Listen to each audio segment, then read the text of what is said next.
வணக்கம் மக்களே, சற்றுமுன் வெளியான முக்கியமான அறிவிப்பு. குறிப்பிட்ட அரிசி குடும்ப அட்டைதாரர்களுடைய ரேஷன் கார்டுகளை ரத்து செய்ய போவதாக மத்திய அரசு அதிரடியான அறிவிப்பை வெளியிட்டிருக்காங்க. அது என்ன அறிவிப்பு, யாருக்கெல்லாம் ரேஷன் பொருட்கள் இனி கிடைக்காது, யாருடைய ரேஷன் கார்டுகள் ரத்தாக போகுது, ரேஷன் பொருட்கள் தொடர்ச்சியாக கிடைக்கணும் அப்படின்னா என்ன செய்யணும், அது போன்ற கூடுதல் விவரங்களை தெரிஞ்சுக்க இந்த வீடியோவை ஸ்கிப் பண்ணாம முழுசா பாருங்க. அப்பதான் நாங்க சொல்ற தகவல் உங்களுக்கு தெளிவா புரியும். இப்ப வாங்க வீடியோக்குள்ள போயிடலாம்.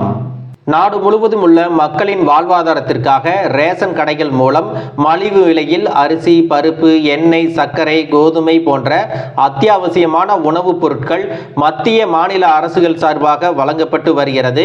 கடந்த 4 வருடங்களுக்கு முன்பு கொரோனா தொற்று உச்சத்தில் இருந்த சமயம் புலம்பெயர்ந்து வந்த தொழிலாளர்களுக்காகவே கரீப் கல்யாண் அன்ன யோஜனா அப்படிங்கிற திட்டத்தையும் மத்திய அரசு அறிவித்தது.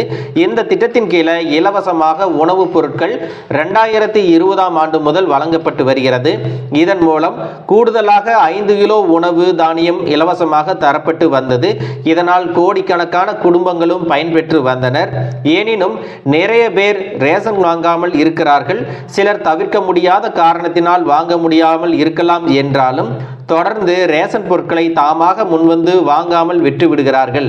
ரேஷன் கார்டுகளை பெற்றிருந்தும் கூட அதனை முழுமையாக அவர்கள் பயன்படுத்துவதில்லை என்று புகார்கள் வந்திருக்கிறது. அதன் காரணமாக தொடர்ந்து 6 மாதங்களாக ரேஷன் வாங்காத நுகர்வோரின் பெயர்களை லிஸ்டில் இருந்து நீக்கப் போவதாக அறிவிப்பும் 4 மாதங்களுக்கு முன்பு வெளியாகி இருந்தது. இப்படிப்பட்ட சூழ்நிலையில் அடுத்த அதிரடியை மத்திய அரசு கொண்டு வந்துள்ளது. ரேஷன் கார்டு இல்லாதவர்களுக்கு இந்த திட்டத்தின் பலன்கள் கிடைப்பதில்லை என்பதால் அனைத்து ரேஷன் கார்டுதாரர்களும் உணவு வழங்கல் துறை புதிய விதிமுறையை வகுத்துள்ளது. அதன்படி அனைத்து ரேஷன் அட்டை வைத்திருப்பவர்களும் KYC சரிபார்க்க வேண்டும் என்றும், இல்லை என்றால் ரேஷன் கார்டில் அவர்களுக்கு கிடைத்து வரும் பலன்கள் எல்லாம் நின்றுவிடும் என்றும் அறிவிச்சிருக்கிறாங்க. இதற்கான கால அவகாசம் முடிவதற்குள் KYC சரிபார்ப்பை அரிசி அட்டைதாரர்கள் முடிக்கவில்லை என்றால் ரேஷன் பொருட்களை அவர்களால் பெற முடியாது. ரேஷன் கார்டில் பலன் பெற தகுதியில்லாத ஏராளமானோர் உள்ளதால் தான் இந்த KYC சரிபார்ப்பு அவசியமாக்கப்பட்டுள்ளது. அது மட்டுமல்ல, குடும்பத்தின் ஆண்டு வருமானம் 1,20,000 உள்ளவர்கள் வறுமை கோட்டிற்கு கீழ் உள்ளோர் பட்டியலில் இருக்கக்கூடாது என்ற விதிமுறையும் சொல்லியிருக்காங்க. அதோடு யாரெல்லாம் அரசை ஏமாற்றி ரேஷன் கார்டுகள் போலியாக வாங்கி இருக்கிறார்களோ அவர்கள் மீது கடுமையான நடவடிக்கை எடுக்கப்படும் அப்படின்னும் சொல்லியிருக்காங்க. போலியான ஆவணங்களை கொண்டு ரேஷன் கார்டு வாங்கியவர்கள் மீது அரசு நிச்சயமாக நடவடிக்கை எடுக்கும். இந்த அதிரடியால் முறைகேடுகள் ஒழிந்து ஏழை எளிய மக்கள் முழுமையாக பலன் பெற முடியும் அப்படின்னும் சொல்லியிருக்காங்க.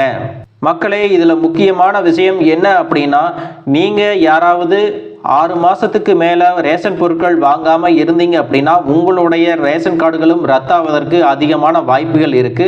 அதனால உங்களுடைய ரேஷன் கார்டுகள்ல ரேஷன் பொருட்களை வாங்கி புதுப்பிச்சுக்கணும். அதோடு KYC சரிபார்ப்பையும் செஞ்சிடணும் அப்படின்னு ரொம்பவே தெளிவா சொல்லியிருக்காங்க. மக்களே, இந்த தகவல் உங்களுக்கு ரொம்பவே பயனுள்ளதா இருந்திருக்கும் அப்படின்னு நினைக்கிறேன். இது போன்ற அரசு அறிவிக்கிற அனைத்து உண்மை அப்டேட்டுகளையும் தெரிஞ்சுக்க நம்ம சேனலை சப்ஸ்கிரைப் பண்ணுங்க. வீடியோ பிடிச்சிருந்தா ஒரு லைக் பட்டனையும் தட்டி விட்டுருங்க. Thank you for watching.